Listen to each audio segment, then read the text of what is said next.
মিথ্যেবাদী লোক ভাই। আমার কথা আপনার বিশ্বাস হচ্ছে না? না কোনোদিন নো। তাহলে শুনুন, আপনি যার কথা বলছেন সেটা আমারই ছেলে।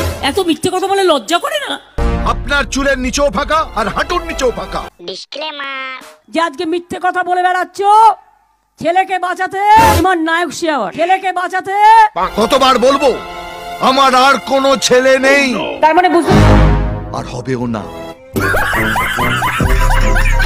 কি মিথ্যেবাদী লোক ভাই। আমার কথা আপনার বিশ্বাস হচ্ছে না? না কোনোদিন নো। তাহলে শুনুন, আপনি যার কথা বলছেন সেটা আমারই ছেলে। এত মিথ্যে কথা বলে লজ্জা করে না? আপনার চুলের নিচেও ফাঁকা আর হাঁটুর নিচেও ফাঁকা। আমি বলি তুমি কোনোদিন মোটা চাল খেয়ে দেখেছো? খাও তো, কি যে খাও ভগবান জানে। সকালে বিয়ার, দুপুরে রাম, রাতে হুইস্কি। চালের সাথে সম্পর্কই নেই।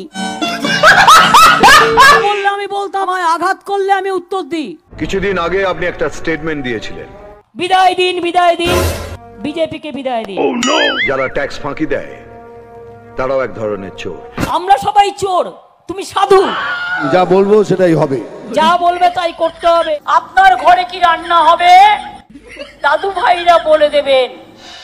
এসে গেলাম তু কোন হ্যায়? ফাটা কেষ্ট, গুন্ডা ফাটা কেষ্ট। বহিরাগত গুন্ডাদের বিরুদ্ধে মা বোনেরা আগে জোট বাঁধুন। দুষ্টু গরু যারা হাম্বা হাম্বা রো রো করে, কোনো ভয় পাবেন না। একদম চুপ করে থাকুন, এক সহ্য করেছি, আর নয় নলে এখানেই গেড়ে দেবো। বিজেপি ভয় দেখাবে, ধমকাবে, কোনো ভয় পাবেন না, মাথায় রাখবেন। আমি ভয় পাই না তো, আমি গুন্ডাদের সাথেও লড়াই করতে, আমি দাঙ্গাবাজদের সাথে লড়াই করতে পারি, আর যারা কুৎসা করে অপপ্রচার তাদের সাথেও লড়াই করতে পারি। আমি ভয় পাওয়ার লোক নই।